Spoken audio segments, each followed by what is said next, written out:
장관님이나 남편분께서 전화 안 하셨다는 말씀 책임지실 수 있는 거죠? 어떤 책임을 질까요? 책임이라는 용어는 그런 때 쓰는 거 아니죠. 몇 달 동안 부풀려온 억지와 궤변에 대해서 어떤 책임을 지시겠습니까?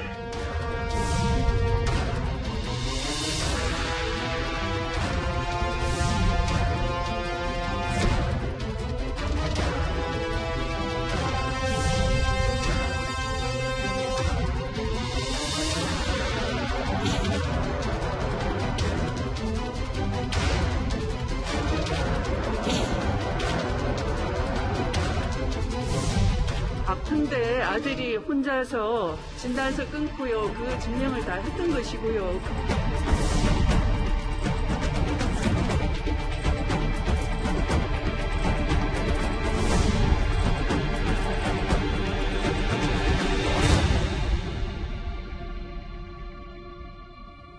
예, 오늘 뉴스탑10은 바로 여기부터입니다.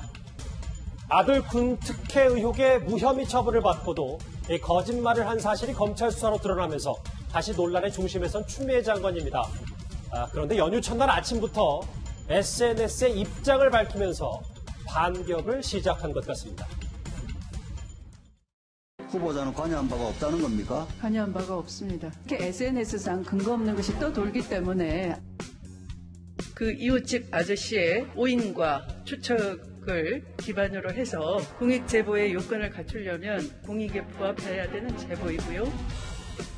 여러 가지 모욕적인 표현을 섞어가면서 질문의 형식을 빌려서 하시는데 참 인내하기 힘드네요. 그래도 인내하겠습니다. 참으로 공정하십니다. 정치자금 카드 사용과 관련해서 이 문제는 정치자금법 위반 그리고 아까 말씀드린 형식성죄가 적용된다는 논란도 있습니다. 여기는 공소시효가 남아있기 때문에 또 여쭤보는 거예요. 그러니까 제출해 주시니까 뭐 거기까지 가십니까?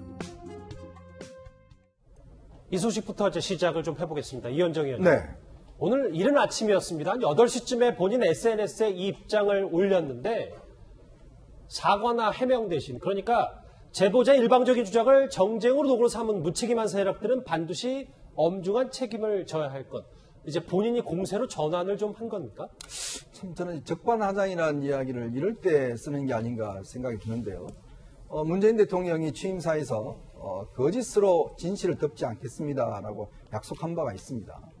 자, 근데 지금 이번 검찰 결과를 보시면 물론 검찰은 이번 사건에 대해서 무혐의 결정을 했지만 그리고 검찰이 공개한 자료에 따르면 그동안 추미애 장관이 수차례에 걸쳐서 국회에서 했던 이야기가 다 거짓말이었다는 사실이 이번에 드러났지 않습니까? 즉 보좌관한테 연락한 적도 없다. 보좌관이 왜 그런 가족의 일을 하느냐 등등의 이야기가 실제로 검찰이 공개한 증거에 따르면 추미애 장관과 보좌관은 수차례에 걸쳐서 SNS 문자를 나눴고 또 직접적으로 그 장교의 전화번호까지 주면서 이 전화를 하라는 듯한 이 지시를 했다는 것이 이번에 드러났지 않습니까? 그렇다면요, 정말 대한민국 국무위원입니다. 더군다나 법무부 장관이에요. 법무부 장관이 뭐겠습니까? 법치를 담당하는 장관 아니겠습니까?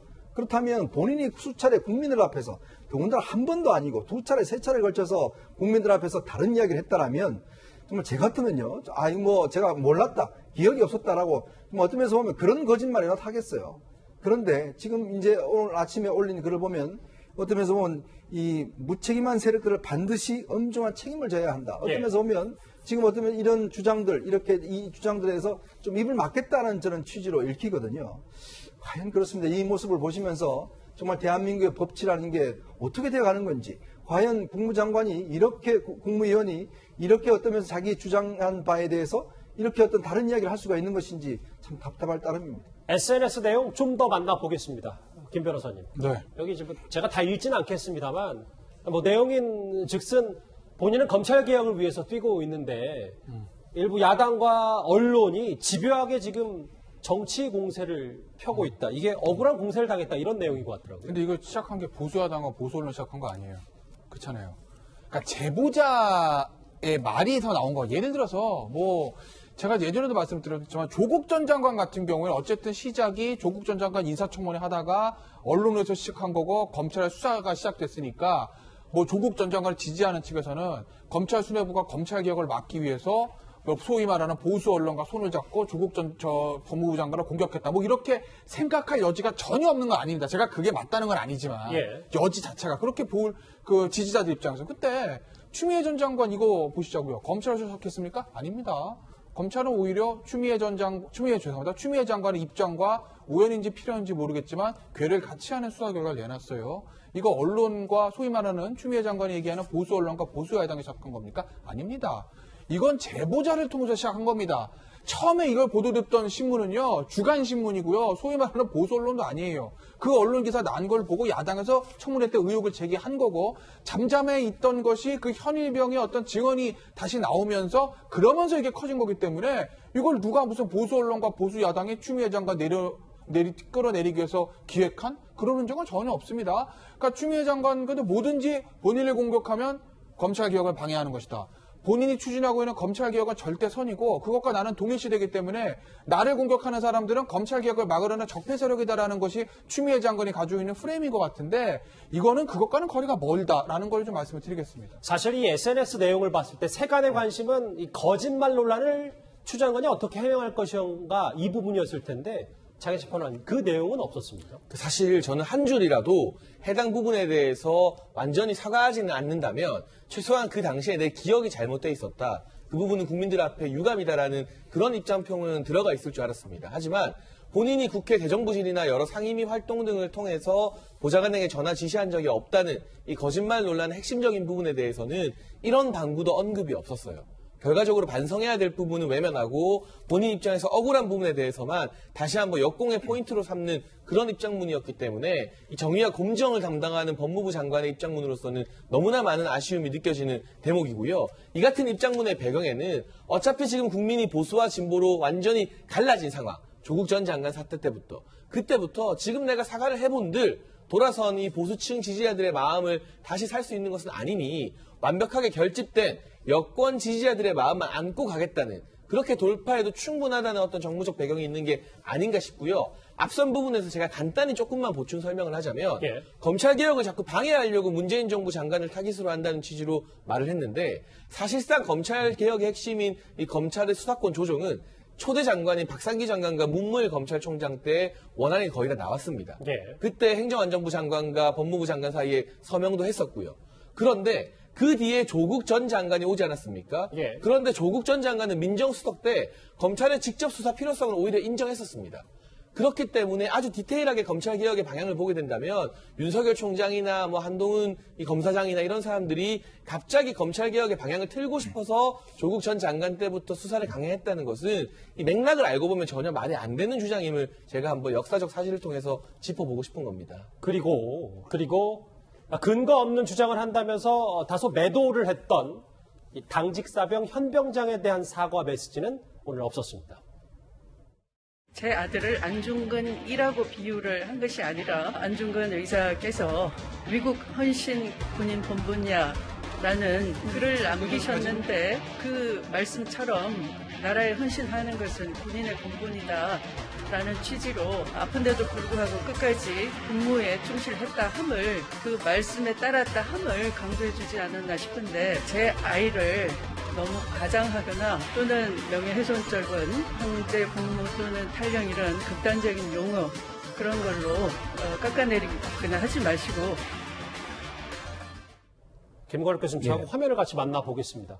당직 사병 측이 추 장관이든 그 단독범이라고 본인을 깎아내렸던 황희 의원이든 사과 안 하면 고소하고 녹취록 공개하겠다고 어제 했었잖아요. 근데 황 의원은 어제 공개 사과를 했단 말이죠. 추 장관은 이거에 대해서 언급은 없었습니다. 이 부분이 가장 아쉬운 부분이에요. 왜냐하면 이 현 사병 같은 경우는 사실 아들하고도 나이가 연배가 비슷하고 굉장히 좀 어려운 처지에 있었잖아요. 근데 지금 이 사병이 당직 사병이 얘기했던 것들이 법적하지 않은 없더라도 사실 대부분의 얘기들이 사실로 드러났어요. 그러니까 예컨대 25일 날 통화를 안 했다고 추미애 장관 아들은 얘기하고 있었지만 25일 날 전화가 됐었던 게 확인됐지 않습니까?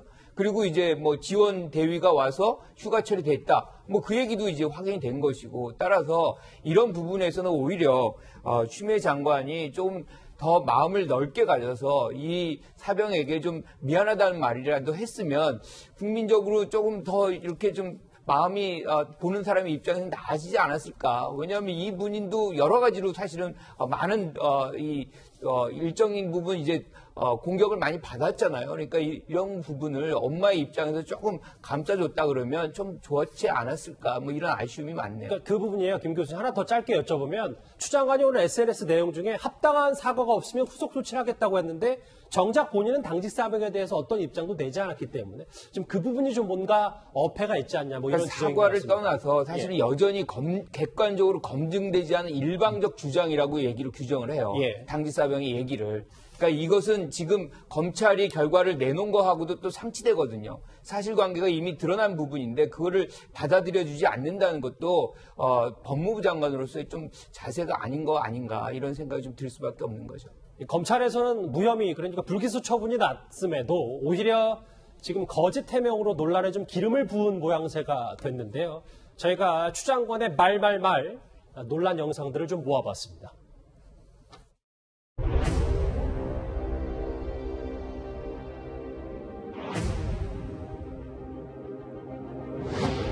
만약에 병가 처리해달라고 보좌관이 전화를 했다라면은 그것이 외압 또는 직권남용이 될 수 있다는 그런 맞습니까? 일반적으로라면 맞겠죠. 그러나 그런 사실은 없습니다. 국민들이 보고 있습니다. 지시한 바 없다고 약속하시는 거죠? 아니, 의원님께 약속을 할 필요는 없고.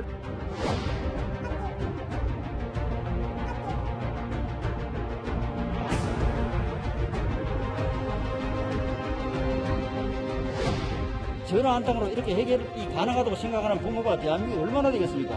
아픈데 아들이 혼자서 진단서 끊고요. 그 증명을 다 했던 것이고요.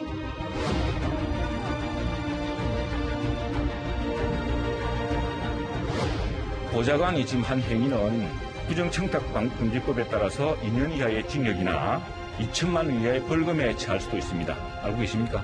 무엇을 물으시는지 모르겠는데 일단 사실이 전제돼야 되겠죠. 오늘 오전에 SNS를 통해 올린 추 장관의 입장, 추 장관의 메시지에 대해서 오늘 야권에서 이런 반응들이 나왔습니다. 장제원 의원은 적반하장의 기가차를 오르시고 국민과 언론을 겁박하고 있다고 했고 김근식 교수 뭐 이런 얘기를 했는데 추석날 국민들 열받게 하지 말라. 근데 김 변호사님, 야당에서는 그래서 국정감사를 벼르고 있다고 하는데 실질적으로 야당이 지금에서 특검도 얘기했었고 이거 좀 실질적으로 할 수 있는 건 있는 겁니까? 만약에 이 거짓 해명 논란이 더 커진다면? 솔직히 없죠. 그러니까 야당은 아마 향후 이제 대선까지 2년 남았는데 두고두고 2년을 좀 못 남았죠. 두고두고 지난 총선 결과를 땅을 준비할 거예요. 그러니까 180대 100이라는 너무나 많은 큰 차이. 설사 이제 야당이 과반해서 일당 못하더라도 어느 정도도 의석수가 좀 비슷했으면 모르겠는데 180대 100이라고 너무 압도적 차이가 나니까 야당이 지금 실제로 할 수 있는 게 없습니다. 특검이요? 저도 개인적으로 이건 특검 사안이라고 봅니다. 그런데 특검 발동하려면은 여당의 동의가 있어야 되는데 지난번에도 말씀드렸듯이 여당에서 반란표 30표 나오겠습니까? 안 나옵니다. 그렇기 때문에 어렵죠, 현실적으로. 국정감사 해야죠. 국정감사에서 국방위, 그다음에 법사위, 추미애 장관이랑 국방부 상대 이 문제 계속 물을 겁니다. 근데 어차피 추미애 장관 통해서 물어봐야 추미애 장관의 대답은 뻔할 것이고, 그럼 결국 중요한 건 증인들을 불러서 그 사람들의 육성으로 이제 사실관계를 국민들이 듣게 해야 되는 건데 증인 채택 모든 상임위원회, 법사위 마찬가지고 국방위 마찬가지입니다. 여당이 지금 과반에 차지하고 있는데 증인 채택 되겠습니까? 어렵습니다. 그렇다고 증인 채택 안 해준다고 야당의 국정감사 보이콧할 수도 없잖아요. 그래서 야당이 실질적으로 할 수 있는 게 없다라는 것이 아마 지금 국민의힘의 가장 큰 고통스러운 지점일 겁니다. 알겠습니다. 일단 야당의 한계도 잠시 짚어주셨는데 이 추 장관의 거짓말 논란과 더불어서 검찰이 이제껏 부실 수사한 건 아니냐는 비판 역시 당분간은 피해갈 수 없을 것 같습니다. 이 사건은 8개월이 지나서야 압수수색이 이루어졌습니다. 굉장히 납득하기 어려운 것이죠. 수사 전개의 흐름이 굉장히 이상하다. 이 사건에 대해서는 제가 보고받지 않습니다. 보고받지 않는다고 문자 말씀드렸습니다. 보고받는지를 여쭤본 게 아니라 통상적인 수사의 흐름에 비춰봤을 때 이 사건을 어떻게 봐야 됩니까? 그게 궁금한 겁니다. 다시 한번 정리해드릴까요? 장관님 스스로가 너무나 쉬운 수사라고 이야기하셨습니다. 일반적인 수사의 흐름과 차이가 있습니까? 없습니까?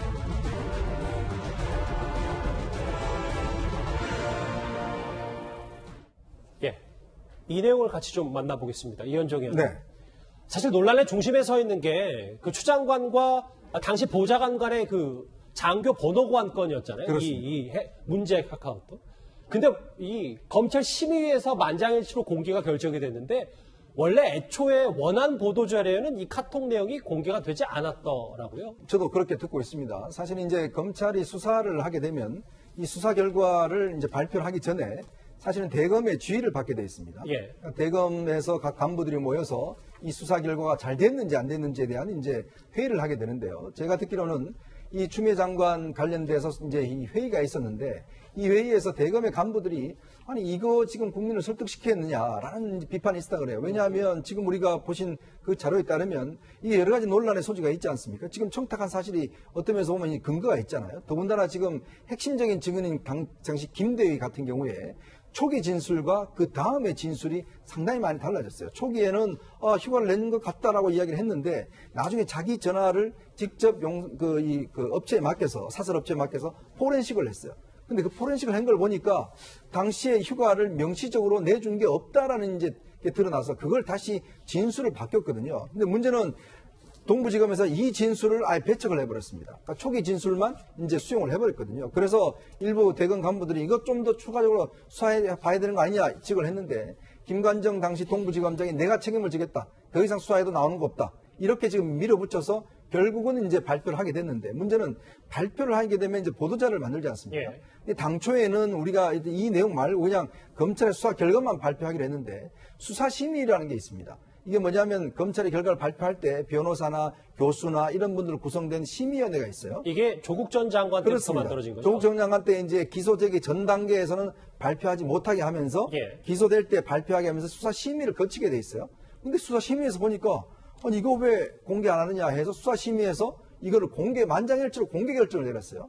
저도 깜짝 놀랐습니다. 사실은요 이렇게 검찰이 이런 로우 데이터 즉 원론 자료를 이렇게 보도 자료에 붙이는 경우가 별로 없거든요. 그러니까 저는 어떻게 해석을 하냐면 이번에 보도자료 같은 경우는 지검장 이름도 없고 형사부장 이름도 없고 아무도 없습니다. 그렇죠. 그냥 자료를 냈거든요.